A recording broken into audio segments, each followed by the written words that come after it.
Welcome to all. स्वागत है आप सभी का एक बार फिर से अपने यूट्यूब चैनल काव्या इंस्टीट्यूट पर।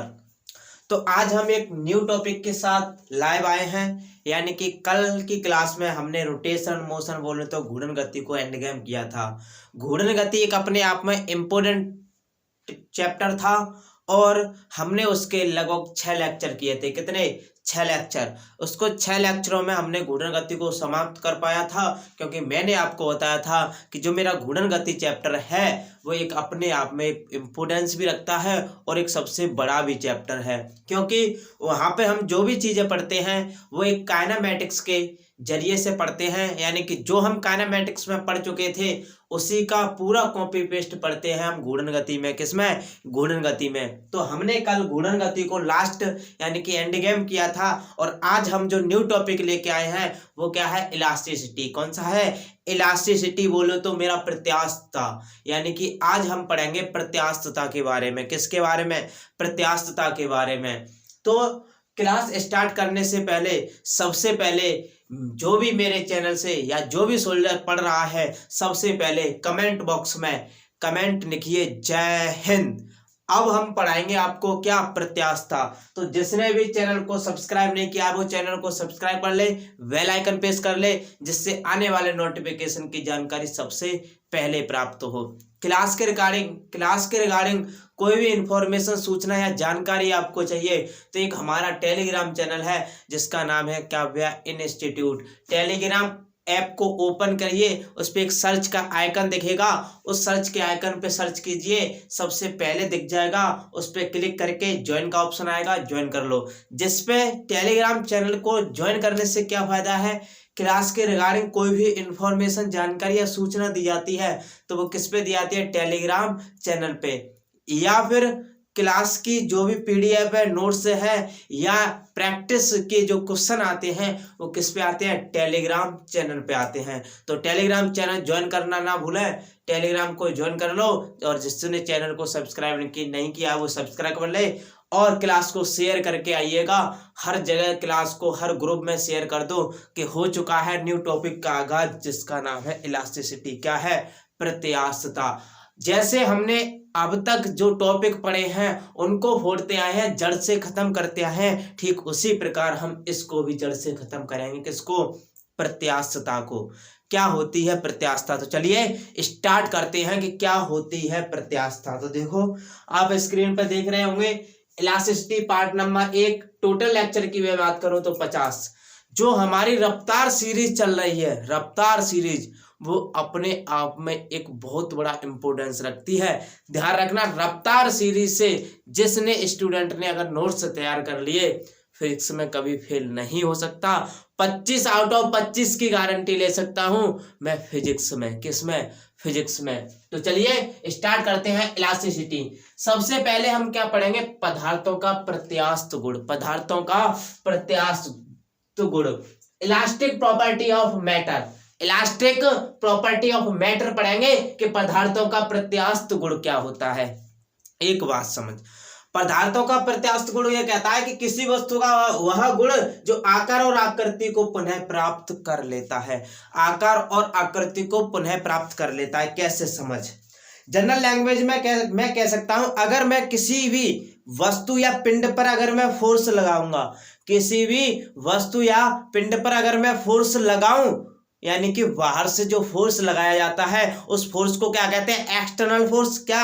External force. अगर मैं किसी वस्तु या पिंड पर एक्सटर्नल फोर्स लगाऊं और उस फोर्स को मैं वापस कुछ देर बाद हटा दूं तो वो जो वस्तु है या जो पिंड है जिस पे मैंने बल लगाया है वो वस्तु या फिर पिंड अपनी प्रारंभ की स्थिति, यानी कि जो स्थिति पहले थी, कब? बल लगाने से पहले जो स्थिति थी वही स्थिति को वापस क्या कर लेता है? रिगेन कर लेता है। वापस उसी वस्तु को, उसी स्थिति को क्या कर लेता है? अपना उसी स्थिति में आ जाता है जिस स्थिति में वो पहले था। कैसे समझ?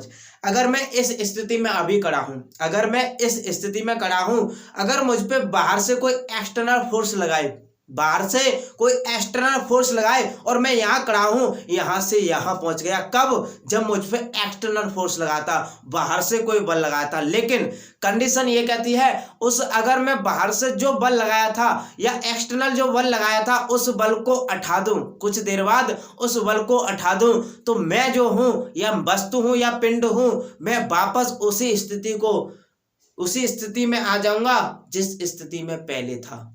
यहीं पे मैं पहले था, एक्सटर्नल फोर्स लगाया, यहाँ से मेरी स्थिति चेंज हुई, लेकिन एक्सटर्नल फोर्स हटाने पर मैं वापस उसी स्थिति में आ गया जहां पर मैं पहले था, जिस स्थिति में मैं पहले था।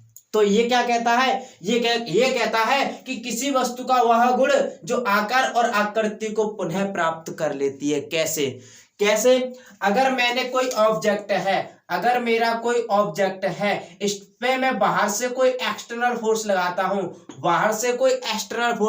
हूं, ये जो मेरा बल है ये जो मेरा पिंड है वो m द्रव्यमान का है, m द्रव्यमान का पिंड है। इस पे मैंने बाहर से क्या लगाया? एक्सटर्नल फोर्स लगाया, बल लगाया। अब बल लगाने के बाद जब मैंने इस पे बल नहीं लगाया था तब इसकी आकृति कुछ ऐसी थी। कैसी थी?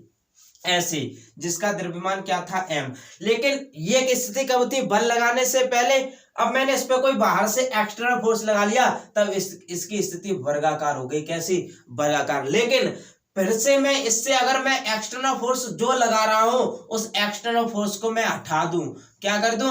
हटा दूं, तो ये जो वस्तु या पिंड है वो वापस उसी अवस्था को क्या कर लेगा? रिगेन कर लेगा, जो इसकी पहले स्थिति थी उसी पहले की स्थिति में आ जाएगा, जो इसकी बल लगाने से पहले स्थिति थी। तो ये होता है क्या? प्रत्यास्थ गुण, वस्तु का प्रत्यास्थ गुण, इलास्टिक प्रॉपर्टी ऑफ मैटर, यानी कि वस्तुओं का या फिर पदार्थों का प्रत्यास्थ गुण। कैसे? मान ले एक और एग्जांपल, ये कोई व्यक्ति खड़ा है। कब? जब इस पे कोई बल नहीं लग रहा।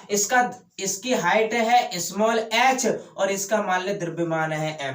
अब मैंने इसी व्यक्ति पर बाहर से एक F एक्सटर्नल फोर्स लगा दिया, तो इस व्यक्ति का जो आकार और आकृति हो गई वो कुछ छोटी हो गई या बड़ी हो गई। कहने का मतलब बदल गई। यानी कि एक्सटर्नल फोर्स लगाने पर इस व्यक्ति की आकार और आकृति, शेप एंड साइज क्या हो गया? चेंज हो गया। यानी कि ये कहता है अगर जब इसका शेप एंड साइज चेंज हो गया तो मैं फिर से एक्सटर्नल फोर्स कुछ देर बाद हटा देता हूं, तो ये व्यक्ति वापस उसी स्थिति में आ जाएगा जैसे पहला था, जैसे पहले की स्थिति में था। बल लगाने से जैसा पहले की स्थिति थी उसी स्थिति में ये वापस आ जाएगा, जो स्थिति इसकी बल लगाने से पहले थी। तो कहने का मतलब पदार्थों का प्रत्यास्थ गुण ये कहता है कि किसी वस्तु का वह गुण, किसी भी वस्तु ऑब्जेक्ट का वह प्रॉपर्टी, किसी ऑब्जेक्ट की वह प्रॉपर्टी जो उसकी आकार और आकृति में पुनः क्या कर लेती है? प्राप्त कर लेती है, रिगेन कर लेती है। यानी कि कोई भी ऑब्जेक्ट है उस पे अगर मैं बाहर से एक्सटर्नल फोर्स लगाऊंगा और कुछ देर बाद उस एक्सटर्नल फोर्स को मैं हटा दूं, तो वो वस्तु है, वो ऑब्जेक्ट है, वापस उसी स्थिति को रिगेन कर लेता है जिस स्थिति में वो पहले था। तो उम्मीद करता हूं आपको प्रत्यास्थ गुण के बारे में समझ आया होगा। अब मैं बताता हूं आपको प्रत्यास्थता। अब क्या पढ़ाऊंगा? प्रत्यास्थता बोलूं तो क्या? इलास्टिसिटी। क्या?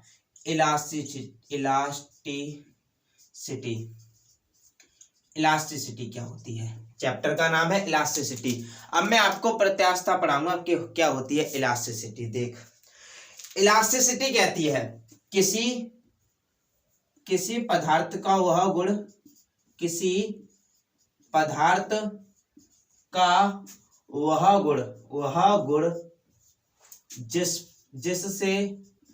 जिससे विरूपक बल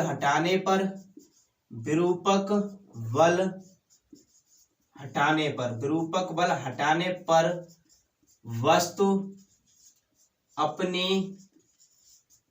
पुनः आकार आकृति को प्राप्त करने का प्रयास करता है, या कर लेता है। अब ध्यान से समझना, इलास्टिसिटी क्या कहती है? इलास्टिसिटी कहती है किसी भी पदार्थ या किसी ऑब्जेक्ट, किसी पिंड का वह गुण, किसी पदार्थ या ऑब्जेक्ट या वस्तु का वह गुण जिस पे अगर मैं बाहर से एक्सटर्नल फोर्स लगाऊं और कुछ देर बाद एक्सटर्नल फोर्स को मैं हटा दूं तो वो वस्तु अपनी पहले की स्थिति में आ जाती है। यही मैं अभी बता के आया हूं प्रत्यास्थ गुण में। यही इसकी सेम डेफिनेशन है कि अगर किसी वस्तु का वह गुण, किसी पदार्थ का वह गुण जिस पे अगर हम बाहर से कोई एक्सटर्नल फोर्स लगाएं यानी कि विरूपक बल लगाएं और कुछ देर बाद विरूपक बल हटाने पर वो वस्तु अपने शेप एंड साइज को वापस क्या कर लेगी? रिगेन कर लेगी, यानी कि वापस उसी अवस्था में आ जाएगी जिस अवस्था में पहले से। देख कैसे ये मेरे पास क्या है? रबड़ है। मेरे पास क्या है? एक रबड़ है। इससे हम क्या इलास्टिसिटी को समझने का प्रयास करेंगे, इलास्टिसिटी को समझने का प्रयास करेंगे। ये अभी इस स्थिति में, कैसी में? इस स्थिति में।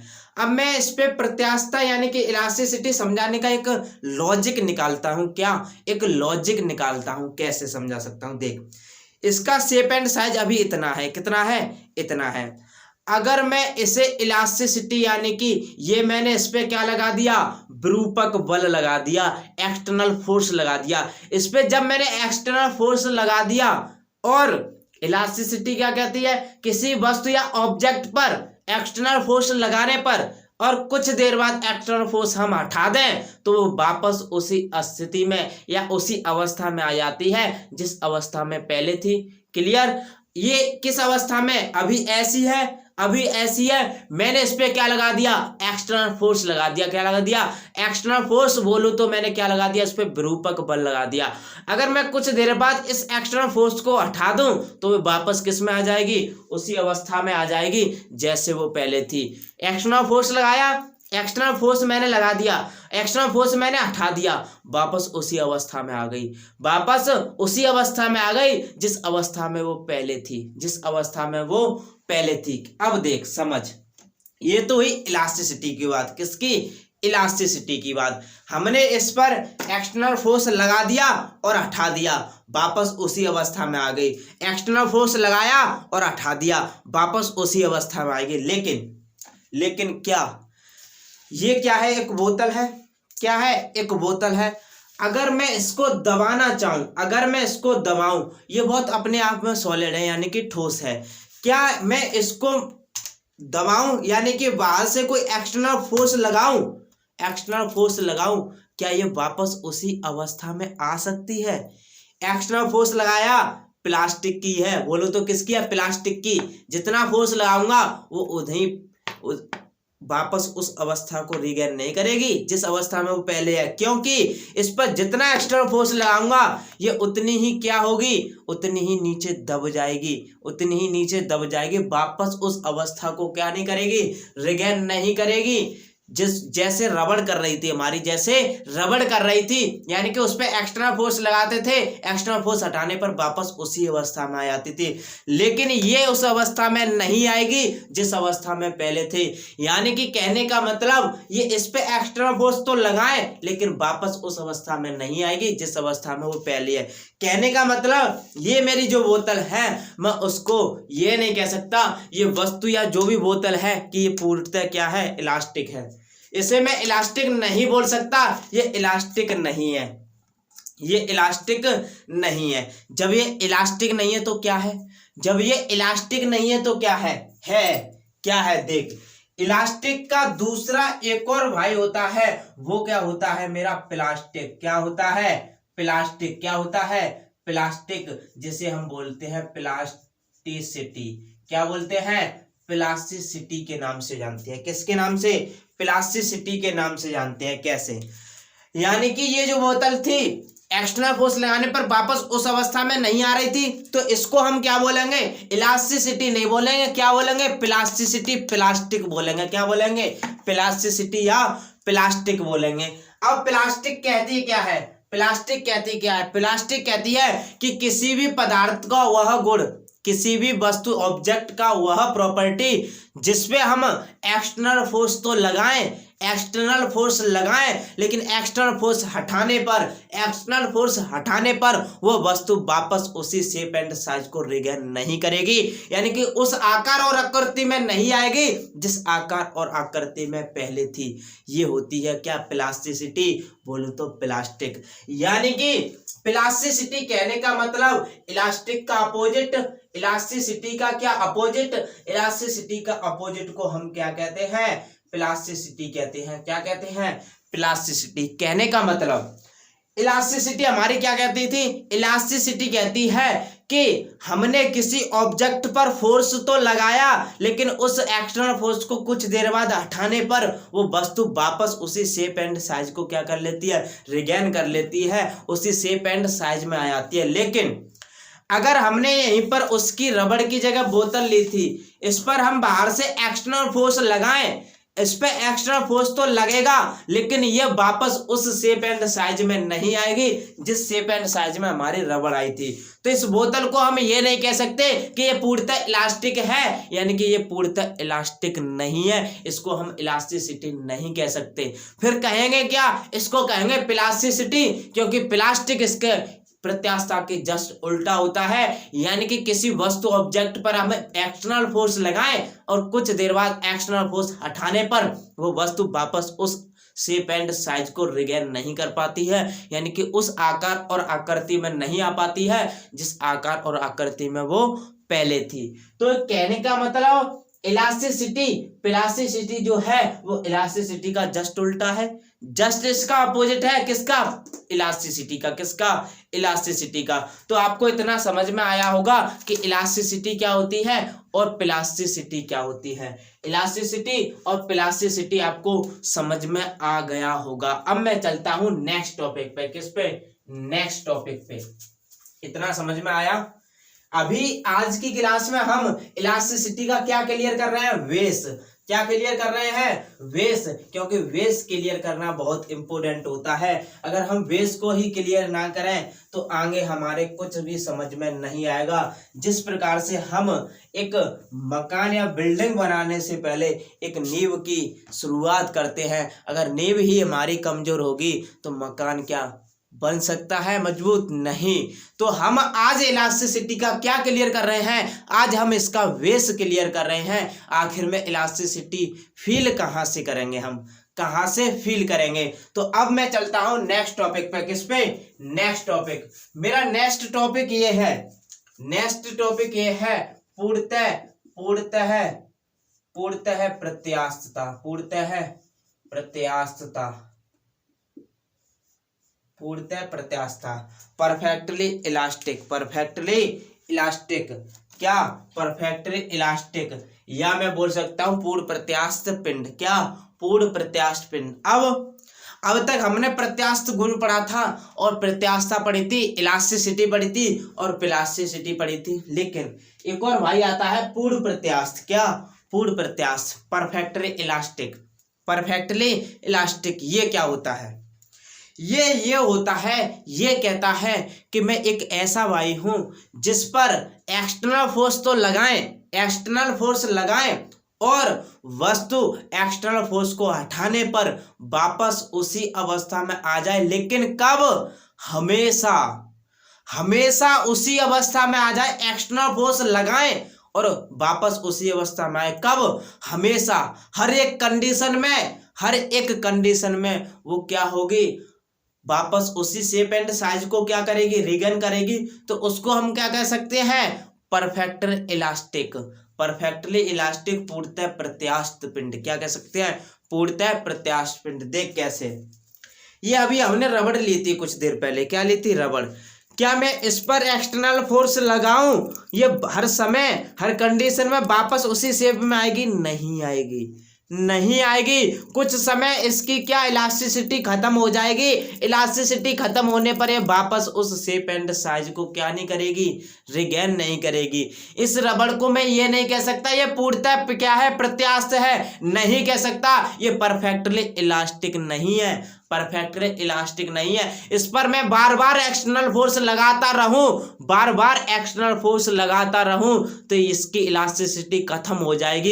इलास्टिसिटी खत्म होने पर ये पूर्णतः प्रत्यास्थ नहीं रहेगी, पूर्णतः प्रत्यास्थ नहीं रहेगी। तो पूर्णतः प्रत्यास्थ कहने का मतलब वो होता है जो हमेशा और हर एक कंडीशन में क्या हो, वो कंडीशन वैलिड हो, जो प्रत्यास्थता कहती है कि विरूपक बल लगाएं और थोड़ी देर बाद विरूपक बल हटाने पर वापस उसी अवस्था में आ जाए, तो उसको हम कहते हैं क्या, परफेक्टली इलास्टिक, हर एक कंडीशन में उसी शेप एंड साइज को रिगेन कर ले, उसे हम क्या कहते हैं, पूर्णतः प्रत्यास्थ कहते हैं, जिसे हर एक कंडीशन में वो उसी शेप एंड साइज को क्या कर ले, रिगेन कर ले।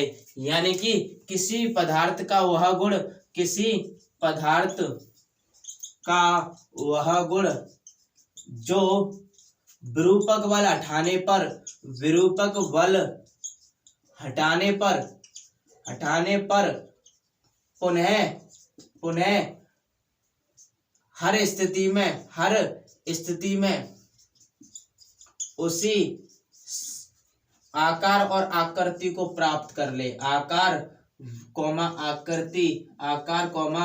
आकृति को प्राप्त कर ले, क्या कर ले, आकार और आकृति को क्या कर ले, प्राप्त कर ले।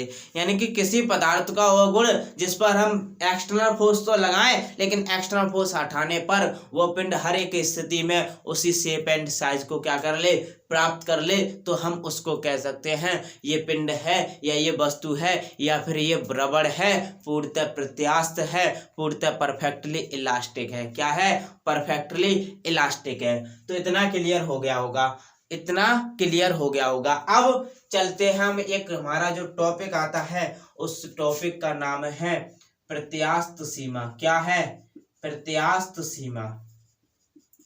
प्रत्यास्थ सीमा की मैं बात करूं, इलास्टिक लिमिट, इलास्टिक लिमिट की मैं बात करता हूं कि इलास्टिक लिमिट क्या होती है। इलास्टिक लिमिट, प्रत्यास्थ सीमा की मैं बात करता हूं।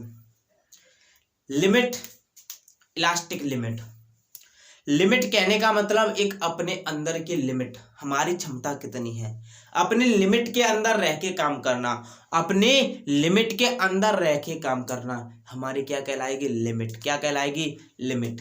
लेकिन हम पढ़ क्या रहे हैं, हम पढ़ रहे हैं इलास्टिक लिमिट। क्या, इलास्टिक लिमिट। इलास्टिक लिमिट होता क्या है, देख समझ। अभी मैंने रबड़ ली थी, क्या रबड़ ली थी। इलास्टिक लिमिट ये कहता है इस पर मैं विरूपक बल लगाऊं, इस पर मैं विरूपक बल लगाऊं, कब तक, एक लिमिट तक, एक लिमिट तक मैं इस पर एक्सटर्नल फोर्स लगाऊं, लेकिन अगर एक लिमिट से ज्यादा लगा दूं तो क्या ये वस्तु या ये रबड़ है उस स्थिति में आ सकती है जिस स्थिति में पहले थी। एक्सटर्नल फोर्स लगाने से पहले इसकी आकृति कुछ ऐसी थी, आकार और आकृति, शेप एंड साइज, लेकिन मैंने इस पर एक एक्सटर्नल फोर्स लगा दिया, लेकिन फोर्स लगाया वो कितना लगाया, एक लिमिट तक। कितना लगाया, एक लिमिट तक, एक लिमिट के अंदर फोर्स लगाया। अगर मैं इस पर लिमिट से ज्यादा फोर्स लगा दूं, लिमिट से ज्यादा फोर्स लगा दूं, तो क्या ये रबड़ ऐसी ही रहेगी, नहीं, ये टूट जाएगी, ये टूट जाएगी। यानी कि इलास्टिक लिमिट से अगर मैं इस पे ज्यादा फोर्स लगा दूं तो ये टूट जाएगी। जब ये टूट जाएगी तो वापस उस शेप एंड साइज को रिगेन नहीं कर पाएगी, शेप एंड साइज को प्राप्त नहीं कर पाएगी जिस शेप एंड साइज में वो पहले थे। पहले जैसी है ऐसी। अगर मैं इस पे एक्सटर्नल फोर्स लगाया, कितना, एक लिमिट के अंदर, एक लिमिट के अंदर एक्सटर्नल फोर्स लगाया। जब मैंने लिमिट के अंदर एक्सटर्नल फोर्स लगाया और एक्सटर्नल फोर्स को जब मैंने उठाया तो वापस उसी अवस्था में आ गई। लेकिन अगर लिमिट से ज्यादा लगाऊंगा तो ये क्या हो गई, टूट गई। क्या हो गई, टूट गई। लिमिट से ज्यादा फोर्स लगाने पर, लिमिट से ज्यादा फोर्स लगाने पर ये टूट गई, तो क्या ये वापस उस अवस्था में आई, नहीं आई, वापस उस अवस्था में आई, नहीं आई। कहने का मतलब इलास्टिक लिमिट जो है वो एक लिमिट है, एक लिमिट के अंदर रह के एक्सटर्नल फोर्स लगाया जाता है, एक लिमिट के अंदर एक्सटर्नल फोर्स लगाया जाता है। अगर मैंने लिमिट से ज्यादा एक्सटर्नल फोर्स लगा दिया तो वो क्या हो जाएगा, वो वस्तु या जो भी ऑब्जेक्ट है वो वापस उस शेप एंड साइज को रिगेन नहीं कर पाएगा जिस अवस्था में या जिस स्थिति में वो पहले था, जिस स्थिति में वो पहले था उस अवस्था को कभी भी रिगेन नहीं कर पाएगा। तो ये होती है एक इलास्टिक सीमा, यानी कि इलास्टिक लिमिट। एक लिमिट के अंदर एक्सटर्नल फोर्स लगाना। लिमिट से ज्यादा लगा दोगे तो क्या हो जाएगा, टांटा फिश खल्लास हो जाएगा। कहने का मतलब लिमिट से ज्यादा खा लोगे तो होगा क्या, वो तो आप ही जानो होगा क्या। कहने का मतलब अगर हम किसी भी पिंड पर एक एक्सटर्नल फोर्स लगा रहे हैं, उस एक्सटर्नल फोर्स को अगर हम एक लिमिट तक लगाएंगे तो वो वस्तु या पिंड है वापस उसी अवस्था को रिगन कर लेगा। लेकिन अगर एक्सटर्नल फोर्स ज्यादा लगा दिया, बोलो तो लिमिट से ज्यादा लगा दिया, तो वस्तु टूट जाएगी और वापस कभी भी उस अवस्था में नहीं आ सकती। वापस कभी भी उस अवस्था में नहीं आ सकती। देख कैसे मान ले मैंने अगर इस वस्तु पर बल लगाऊं, ये मेरी क्या है, ये नहीं, एक और एग्जांपल ले, कुछ और ले ले। देख ये क्या है, गिलास। मैं इस पर एक्सटर्नल फोर्स लगाऊं, मैं इस पर एक्सटर्नल फोर्स लगा रहा हूं। एक्सटर्नल फोर्स कितना लगा रहा हूं, एक लिमिट के अनुसार। कितना लगा रहा हूं, एक लिमिट के अनुसार। जब मैंने लिमिट के अंदर लगा रहा हूं तो ये वापस उसी अवस्था में आ रहा है, यानी कि उस अवस्था को रिगन कर ले। लेकिन जब मैं एक लिमिट से ज्यादा लगा दूं, क्या ये वापस उस अवस्था में आ रहा है, नहीं आ रहा। वापस उस अवस्था में नहीं आ रहा। जब मैंने एक लिमिट से ज्यादा फोर्स लगा दिया तो वापस उस अवस्था में नहीं आ रहा। कहने का मतलब लिमिट से ज्यादा मैंने फोर्स लगाया तो क्या वापस उस अवस्था में आया, नहीं आया। और जब मैंने एक लिमिट से, यानी कि लिमिट के अंदर रह के जब मैंने फोर्स लगा रहा था तो ये वापस उसी अवस्था में आ रहा था। ये होती है इलास्टिक लिमिट। क्या होती है, इलास्टिक लिमिट। एक लिमिट के अंदर एक्सटर्नल फोर्स लगाना, एक लिमिट के अंदर रह के एक्सटर्नल फोर्स अप्लाई करना, वो क्या होता है, इलास्टिक लिमिट होती है। अब हम चलते हैं इसके नए टॉपिक पर। किसके नए टॉपिक पर, जो मेरा टॉपिक है वो है अब प्रतिबल। क्या है, प्रतिबल बोलो तो स्ट्रेस। क्या, स्ट्रेस को अभी मैं पढ़ाऊंगा, इससे आगे भी पढ़ाऊंगा स्ट्रेस क्या होता है। स्ट्रेस जब हुक्स लॉ पढ़ाऊंगा ना, हुक का नियम पढ़ाऊंगा, तब बताऊंगा कि स्ट्रेस होता क्या है, स्ट्रेस आखिर में होता क्या है। तो देख अभी समझ, जो स्ट्रेस है इसका एक सेम इसका भाई होता है, जिसे मैं प्रेशर पी के नाम से जानता हूं। वो इसका भाई होता है, क्योंकि प्रेशर P बराबर होता है यूनिट एरिया पर जो फोर्स लगता है उसे हम क्या कहते हैं, प्रेशर दाब कहते हैं। क्या कहते हैं, प्रेशर या दाब कहते हैं। लेकिन अगर मैं बात करूं स्ट्रेस की, किसकी, स्ट्रेस बोलो तो प्रतिबल की, तो प्रतिबल बराबर भी होता है F/A। कहने का मतलब यूनिट एरिया पर जो फोर्स लगाया जाता है उस फोर्स को हम क्या कहते हैं, स्ट्रेस कहते हैं, प्रतिबल कहते हैं। क्या कहते हैं, स्ट्रेस या प्रतिबल कहते हैं। यूनिट एरिया पर जो फोर्स लगाया जाता है उस फोर्स को हम क्या कहते हैं, स्ट्रेस कहते हैं, प्रतिबल कहते हैं। इतना क्लियर। अब मैं यहां से अगर मैं बात करूं एक नोट पॉइंट की, तो नोट पॉइंट में मुझे यूनिट बताइए इसकी और डायमेंशन फॉर्मूला बताइए। प्रतिबल की यूनिट क्या होगी और डायमेंशन फॉर्मूला क्या हुआ। तो देखो ऊपर F है, F का न्यूटन, और नीचे एरिया का मीटर स्क्वायर। तो इसकी यूनिट निकले न्यूटन बट्टे मीटर स्क्वायर। अगर मैं यहीं से सीजीएस यूनिट की बात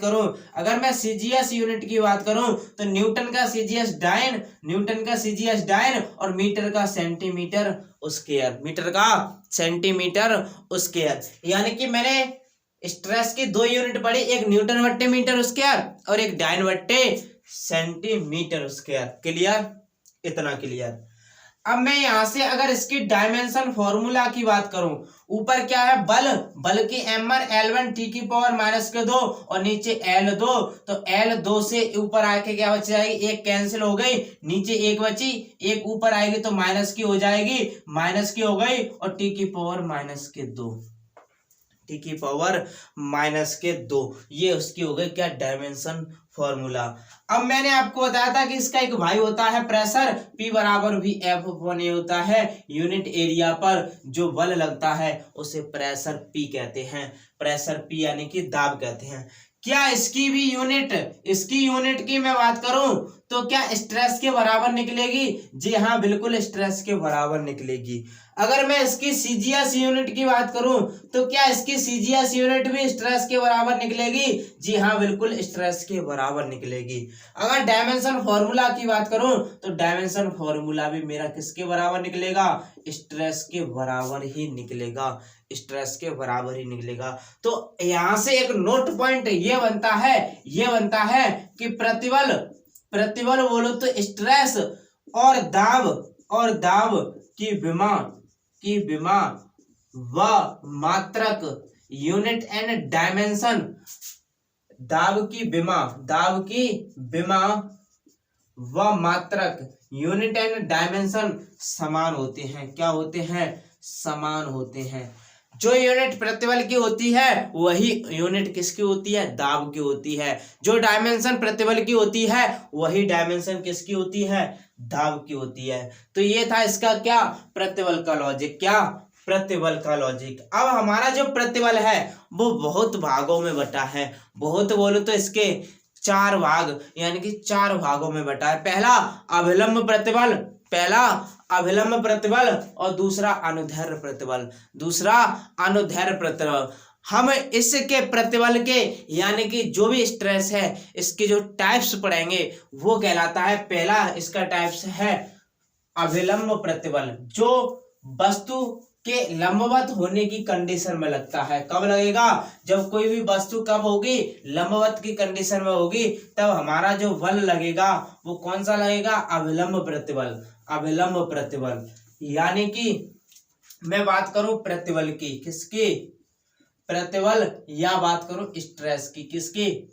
स्ट्रेस की। तो जो मेरा स्ट्रेस होता है वो पहला होता है अभिलंब प्रतिबल। कौन सा? अभिलंब प्रतिबल। और दूसरा मैंने पढ़ा है वो दूसरा होता है कौन सा? दूसरा होता है अनुदैर्ध्य प्रतिबल। कौन सा? अनुदैर्ध्य प्रतिबल। क्लियर? तीसरा मेरा होता है आयतन प्रतिबल। कौन सा? आयतन प्रतिबल। और चौथा होता है दृढ़ता प्रतिबल। कौन सा? दृढ़ता प्रतिबल। ध्यान रखना, प्रतिबल एक अलग है और प्रत्यास्थता गुणांक एक अलग है। यही चारों मैं आपको पढ़ाऊंगा। अभी यह 4 नहीं 3 पढ़ाऊंगा, आगे जब गुणांक पढ़ाऊंगा, प्रत्यास्थता गुणांक पढ़ाऊंगा, उसमें मैं आपको पढ़ाऊंगा अनुदैर्ध्य प्रत्यावस्था गुणांक, आयतन प्रत्यास्थता गुणांक और दृढ़ता गुणांक। आयतन प्रत्यास्थता गुणांक, दृढ़ता गुणांक और अनुदैर्ध्य प्रत्यास्थता गुणांक, ये एक अलग चीज है।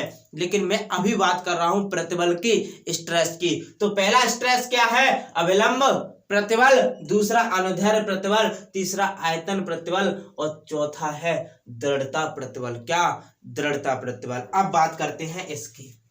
सबसे पहले इसकी ये कब लागू होता है? ये जब लागू होता है जब वस्तु की स्थिति लंबवत हो। कब हो? की स्थिति लंबवत हो। कहने का मतलब लंबवत की स्थिति में ये क्या होता है? लागू होता है। जब वस्तु या ऑब्जेक्ट की स्थिति कैसी होगी? लंबवत होगी, तब ये क्या होगा?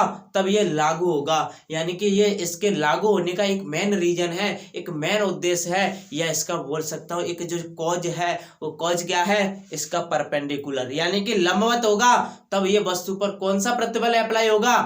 अभिलंब प्रतिबल। अच्छा, हम बात करते हैं अनुदैर्ध्य प्रतिबल की।